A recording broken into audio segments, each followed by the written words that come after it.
کبھی آپ نے اس بات پر غور کیا ہے کہ مطلب جب ہم کوئی نیا ویڈیو گیم شروع کرتے ہیں، خاص طور پر کوئی RPG یا رول پلینگ گیم، تو ہوتا کیا ہے؟ ہم ایک بالکل نئی دنیا میں آ جاتے ہیں۔ بالکل، ہم اچانک خود کو ایک ایسی دنیا میں پاتے ہیں جس کے اصول ہم نے نہیں بنائے۔ مطلب کشش ثقل کیسی ہوگی، وسائل یا گولڈ کوائنز کہاں چھپے ہوں گے، اور دشمن کس موڑ پر کھڑے ہوں گے، رائٹ؟ ہاں، نقشے کی حدیں کیا ہوں گی، یہ سب کچھ پہلے سے طے شدہ ہوتا ہے، اور کھلاڑی کا اس نقشے پر کوئی اختیار نہیں ہوتا۔ بالکل ایسا ہی ہے۔ وہ بس اس گیم میں آنکھ کھولتا ہے، اپنے کردار کو دیکھتا ہے اور اسے وہیں سے شروعات کرنی ہوتی ہے۔ وہ یہ تو نہیں کہہ سکتا کہ بھائی مجھے یہ نقشہ پسند نہیں، میں تو نہیں کھیلتا۔ صحیح بات ہے، اور اس میں سب سے مزے کی بات یہ ہے کہ کوئی بھی سمجھدار کھلاڑی ان طے شدہ اصولوں پر شکایت کرتے ہوئے اپنا وقت ضائع نہیں کرتا۔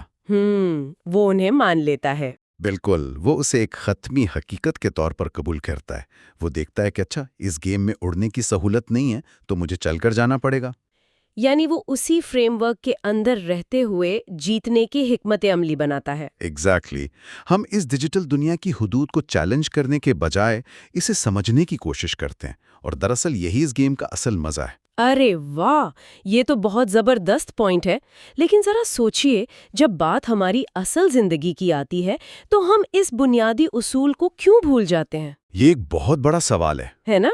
ہم جس دنیا میں پیدا ہوتے ہیں وہ بھی تو گیم کے اس نقشے کی طرح بالکل پہلے سے متعین یعنی پری ڈیفائنڈ ہوتی ہے، اور آج کے اس گہرے تجزیے کا محور یہی کمال کا آئیڈیا ہے۔ آج ہمارے پاس محمد فاروق راشد صاحب کا ایک ریسرچ پیپر موجود ہے جو بحریہ ماڈل اسکول کراچی میں اردو کے استاد ہیں۔ بہت قابل استاد ہیں۔ بالکل، تو ان کے اس مقالے کا بنیادی سوال ہی یہ ہے کہ کیا ہمیں اس پہلے سے متعین دنیا کے سامنے ہتھیار ڈال دینے چاہیے یا اس کے اندر رہتے ہوئے اپنی نئی دنیا تخلیق کرنی چاہیے؟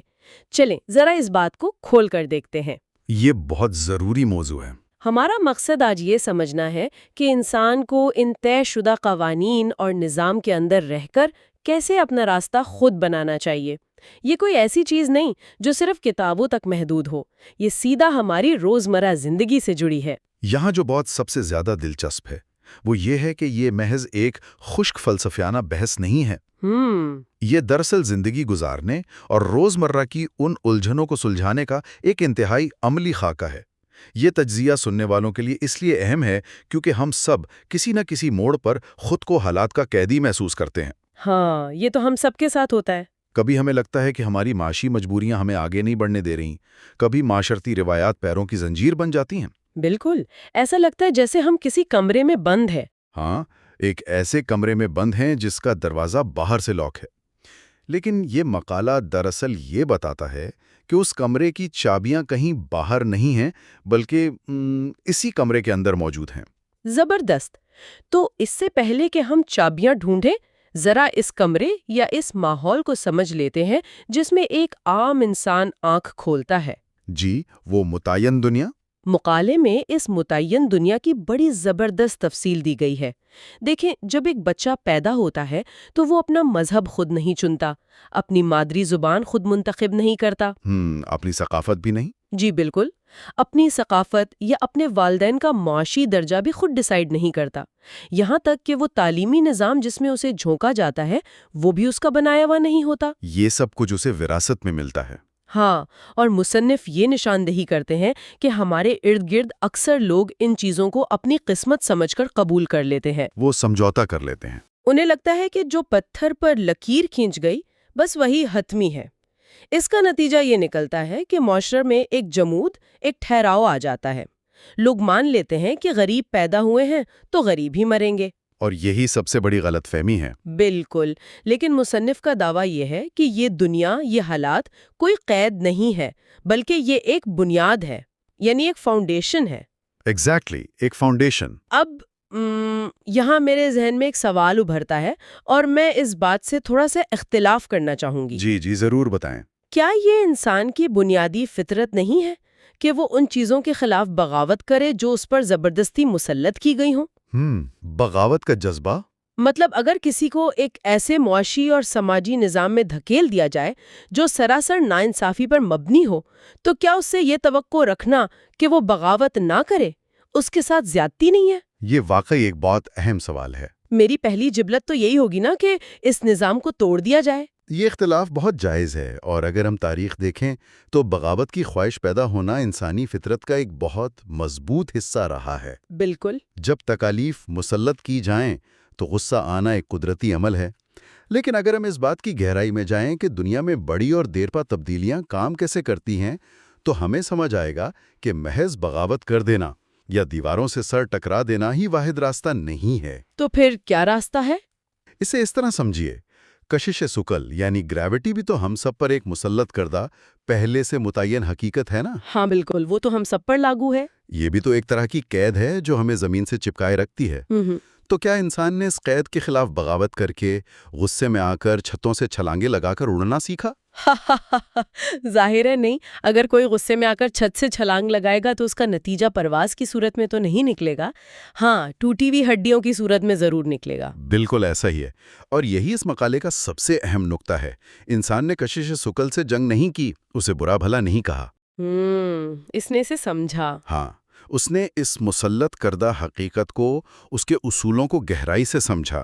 اس نے مطالعہ کیا کہ ہوائی دباؤ کیا ہوتا ہے، ایروڈائنامکس کیسے کام کرتے ہیں، اور پھر اسی کشش ثقل کی حقیقت کو بنیاد بنا کر ہوائی جہاز ایجاد کر لیا۔ ارے واہ، کیا بات ہے! اب غور کریں، ہوائی جہاز کشش ثقل کو ختم نہیں کرتا، گریوٹی آج بھی وہیں موجود ہے، لیکن جہاز انہی قوانین کے اندر رہتے ہوئے ان کا استعمال کر کے اڑان بھرتا ہے۔ بالکل صحیح کہا آپ نے۔ بالکل اسی طرح مصنف یہ سمجھانا چاہ رہے ہیں کہ معاشرتی، معاشی اور ثقافتی حقیقتوں سے آنکھیں چرانا یا ان سے بلا وجہ جذباتی ہو کر ٹکرانا ترقی نہیں ہے۔ یہ بڑی کمال کی مثال دی آپ نے۔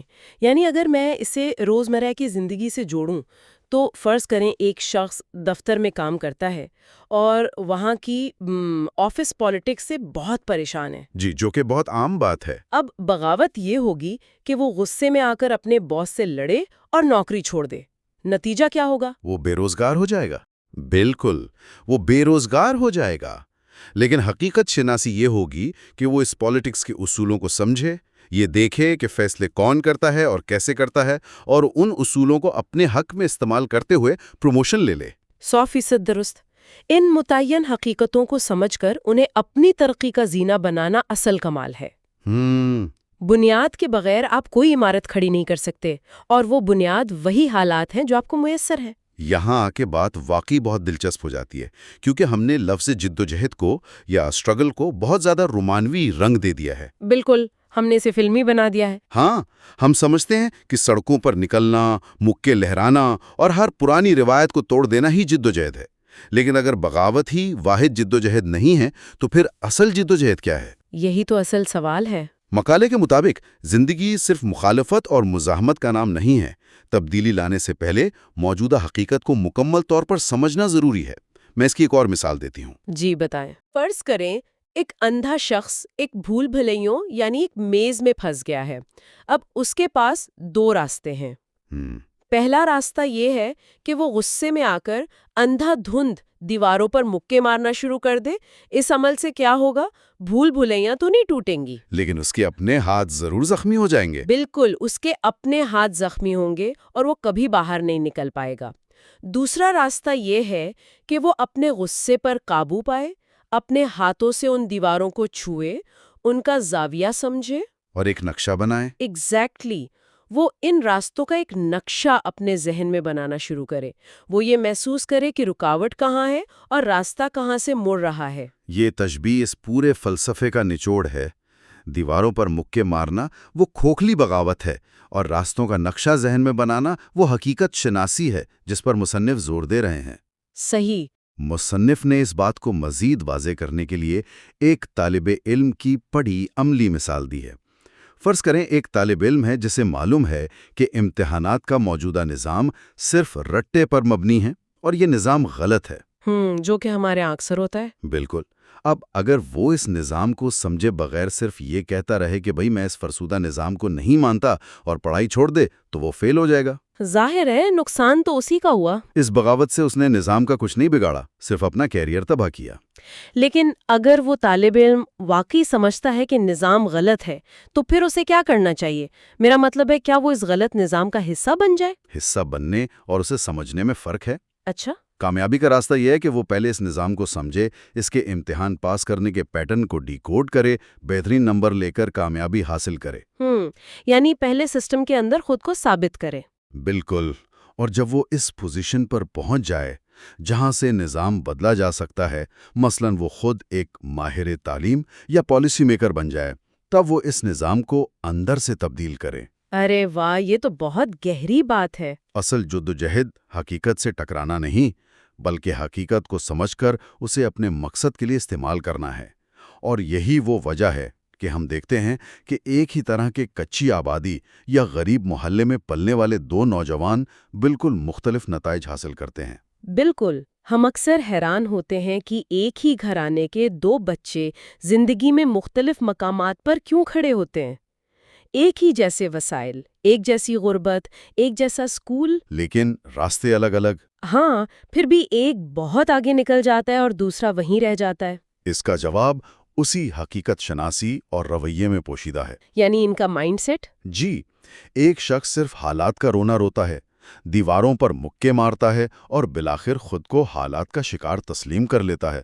اسے لگتا ہے کہ ساری دنیا اس کے خلاف سازش کر رہی ہے، جسے ہم وکٹم مینٹالٹی کہتے ہیں۔ بالکل۔ جبکہ دوسرا شخص انہی دیواروں، انہی پابندیوں کے درمیان رہ کر یہ دیکھتا ہے کہ راستہ کہاں سے نکل رہا ہے، وہ مواقع پیدا کرتا ہے۔ یہ اس بات کی واضح دلیل ہے کہ اپنی دنیا کی تشکیل کا مطلب یہ ہرگز نہیں کہ آپ آنکھیں بند کر کے حقیقت سے فرار اختیار کر لیں، بلکہ یہ ہے کہ آپ اپنی سوچ، اپنے رویے اور اپنی ترجیحات کو اس قدر منظم کر لیں کہ آپ انہی متعین حدود کے اندر رہتے ہوئے اپنی مرضی کی منزل تک پہنچ سکیں۔ ٹھیک ہے، یہ بات تو سمجھ آ گئی کہ دیواروں کا خاکہ ذہن میں بنانا ضروری ہے، لیکن اندھیرے میں خاکہ کیسے بنے گا؟ یہ ایک اچھا سوال ہے۔ مطلب وہ کون سا ٹول ہے جو ہمارے ذہن کو اس قابل بناتا ہے کہ وہ رکاوٹوں کے بجائے مواقع دیکھنا شروع کر دے؟ مقالے میں اس کا جواب دیا گیا ہے، اور وہ ہے تعلیم۔ جی ہاں، ایجوکیشن۔ مصنف کے مطابق تعلیم وہ واحد ذریعہ ہے جو انسان کو اپنی دنیا تشکیل دینے کی صلاحیت بخشتی ہے۔ لیکن ایک منٹ، یہاں ایک بہت بڑا مسئلہ ہے۔ کیا مسئلہ ہے؟ آج کل ہر گلی محلے میں اسکول اور کالجز کھلے، لاکھوں بچے ڈگریاں لے کر نکل رہے ہیں، لیکن ان میں سے زیادہ تر تو کوئی نئی دنیا تشکیل نہیں دے رہے ہیں۔ تو پھر مصنف کس تعلیم کی بات کر رہے ہیں؟ یہ آپ نے بالکل درست اور دکھتی رگ پر ہاتھ رکھا ہے نا؟ کیونکہ ڈگری تو سب کے پاس ہے۔ مصنف نے واضح کیا ہے کہ اگر تعلیم صرف چند کتابی معلومات، کچھ تاریخیں اور ڈیٹا دماغ میں بھرنے کا نام ہو تو وہ تعلیم نہیں بلکہ صرف میموری ٹیسٹ ہے۔ بالکل، صرف رٹا مارنا ہے۔ اگر وہ نظام انسان کے اندر سوچنے کی، سوال کرنے کی اور چیزوں پر تنقیدی نگاہ ڈالنے کی صلاحیت پیدا نہیں کر رہا تو وہ تعلیم مکمل طور پر ادھوری ہے۔ مقالے میں اس حوالے سے ویژن اکیڈمی جیسے اداروں کا ایک تصور پیش کیا گیا ہے کہ اگر تعلیمی ادارے اس مخصوص فلسفے کو اپنائیں تو نتائج کتنے مختلف ہو سکتے ہیں۔ تو یہ ویژن اکیڈمی کا فلسفہ روایتی اسکولوں سے مختلف کیسے ہے؟ مطلب وہ ایسا کیا الگ کرتے ہیں؟ دیکھیں، روایتی نظام طالب علم کو ایک مسئلہ دیتا ہے اور ساتھ ہی اس کا ایک رٹا ہوا جواب بھی دے دیتا ہے کہ بس اسے یاد کر لو۔ ہاں، کہ یہی امتحان میں آئے گا۔ بالکل، لیکن یہ تجزیاتی نظام جس کی مصنف بات کر رہی ہیں، طالب علموں کو صرف پیروکار نہیں بناتا، انہیں لیڈرز بناتا ہے۔ اور وہ یہ کیسے کرتے ہیں؟ وہ بچوں کو یہ نہیں بتاتے کہ کیا سوچنا ہے، بلکہ یہ سکھاتے ہیں کہ کیسے سوچنا ہے۔ ہاں، واٹ ٹو تھنک کے بجائے ہاؤ ٹو تھنک۔ ایگزیکٹلی۔ جب کوئی مسئلہ سامنے آتا ہے تو وہ سکھاتے ہیں کہ اسے مختلف زاویوں سے کیسے دیکھنا ہے، اس کی جڑ تک کیسے پہنچنا ہے، اور پھر جو محدود وسائل دستیاب ہیں ان کے اندر رہتے ہوئے اس کا کوئی عملی اور نیا حل کیسے نکالنا ہے۔ یہ بات آج کے ڈیجیٹل دور میں اور بھی زیادہ پراسنگک ہو گئی ہے، یعنی ریلیونٹ ہو گئی ہے۔ میں اس پر تھوڑی اور بات کرنا چاہوں گی۔ جی بالکل کریں۔ آج سے کچھ دہائیاں پہلے تعلیم کا مطلب معلومات تک رسائی ہوتا تھا، کیونکہ تب معلومات کم تھیں، لیکن آج انٹرنیٹ اور سمارٹ فونز کی وجہ سے معلومات کا ایک سیلاب ہے۔ ہر طرف انفارمیشن ہے۔ ہم ہر روز سینکڑوں ریلز، ٹویٹس اور ویڈیوز دیکھتے ہیں، تو آج کے دور میں تو معلومات اکٹھا کرنا کوئی کمال نہیں رہا، ہے نا؟ اگر ہم اس بات کو وسیع تر تناظر میں دیکھیں تو مصنف نے اسی وجہ سے تجزیے اور تنقیدی سوچ پر اتنا زور دیا ہے۔ صحیح۔ آج ہم جس دور سے گزر رہے ہیں اسے ماہرین معلومات کی زیادتی یا انفارمیشن اوورلوڈ کا نام دیتے ہیں۔ یہ دراصل ایک بہت بڑا چیلنج بن چکا ہے۔ بالکل بن چکا ہے۔ ہوتا یہ ہے کہ جب ہمارے ذہن پر ہر طرف سے معلومات کی بمباری ہوتی ہے، کچھ سچ، کچھ جھوٹ، کچھ آدھا سچ، تو صحیح اور غلط کے درمیان لکیر دھندلی پڑ جاتی ہے۔ تو اس کا نتیجہ کیا نکلتا ہے؟ اس کا نتیجہ یہ نکلتا ہے کہ انسان ذہنی الجھن کا شکار ہو جاتا ہے اور فیصلہ کرنے کی صلاحیت کھو بیٹھتا ہے۔ اسے اگر ہم روزمرہ کی زندگی سے سمجھیں تو یہ بالکل ایسا ہی ہے جیسے آپ کو ایک عالیشان گھر بنانا ہو اور کوئی آپ کے پلاٹ پر دنیا کی بہترین اینٹیں، سیمنٹ کی بوریاں اور سریے کا ایک بہت بڑا ڈھیر لگا دے۔ زبردست مثال ہے۔ یہ سامان وہ انٹرنیٹ کی معلومات ہے، لیکن آپ کے پاس اس گھر کا کوئی نقشہ یا بلو پرنٹ سرے سے موجود ہی نہ ہو۔ اب آپ کے پاس اینٹیں تو بے تحاشا ہیں، لیکن آپ کو سمجھ نہیں آ رہا کہ دیوار کہاں کھڑی کرنی ہے اور دروازہ کہاں رکھنا ہے۔ بالکل، اور وہ اینٹوں کا ڈھیر آپ کو فائدہ دینے کے بجائے ایک بوجھ بن جائے گا۔ آپ صرف اینٹیں اٹھا کر تھک جائیں گے، لیکن عمارت کبھی نہیں بنے گی۔ کیا بہترین مثال دی آپ نے۔ بالکل ایسا ہی ہے۔ وہ جو نقشہ یا بلو پرنٹ ہے نا، وہ دراصل آپ کی تعلیم اور آپ کی تجزیاتی سوچ ہے۔ تنقیدی سوچ آپ کو بتاتی ہے کہ انٹرنیٹ کے اس ڈھیر میں سے کون سی اینٹ کام کی ہے اور کون سی بیکار ہے۔ یہ سوچ ان بکھری ہوئی بے ہنگم معلومات کو ایک بامقصد شکل میں لانے میں مدد کرتی ہے، ورنہ آپ صرف گمراہ ہوں گے۔ بالکل۔ اگر آپ کے پاس تجزیہ کرنے کی صلاحیت نہیں ہے تو آپ صرف دوسروں کے بنائے ہوئے بیانے کے قیدی بن کر رہ جائیں گے۔ زبردست۔ تو جب ایک انسان کو یہ نقشہ مل جاتا ہے، یعنی وہ سوچنا سیکھ لیتا ہے، تو پھر وہ اس متعین دنیا میں عملی تبدیلی کیسے لاتا ہے؟ یہ مقالے کا اگلا مرحلہ ہے۔ ہاں، مقالے کے اگلے حصے میں ایک بہت ہی خوبصورت چیز ڈسکس کی گئی ہے، اور وہ ہے انسان کے تخیل اور اس کی حقیقت کے درمیان ایک بیلنس، ایک توازن۔ امیجنیشن اور ریالٹی۔ مصنف لکھتے ہیں کہ انسان کی سب سے بڑی طاقت اس کا تخیل ہے۔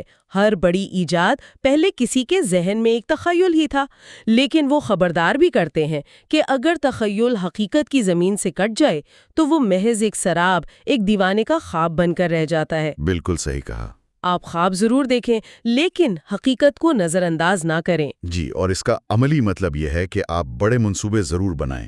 آپ یہ خواب ضرور دیکھیں کہ آپ نے اپنی کمپنی بنانی ہے یا کوئی بہت بڑا کام کرنا ہے، لیکن اپنی جیب میں موجود وسائل، اپنی موجودہ صلاحیتوں اور اپنی عملی حدود کو ہمیشہ سامنے رکھیں، ورنہ تو وہ صرف ایک خیالی پلاؤ ہوگا۔ ایگزیکٹلی۔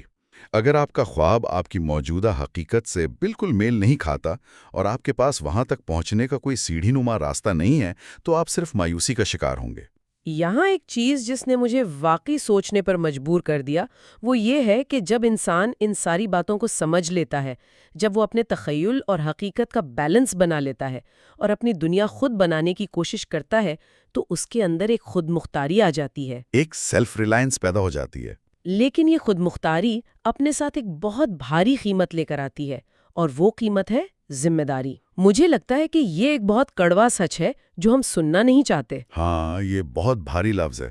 کیونکہ جب تک ہم اپنی ناکامیوں کا الزام حالات پر، حکومت پر، معاشرے پر یا اپنے خاندان پر ڈالتے رہتے ہیں، ہم دراصل ایک ذہنی سکون میں ہوتے ہیں۔ بالکل، آپ نے اس کی نفسیات کو بالکل صحیح پکڑا ہے۔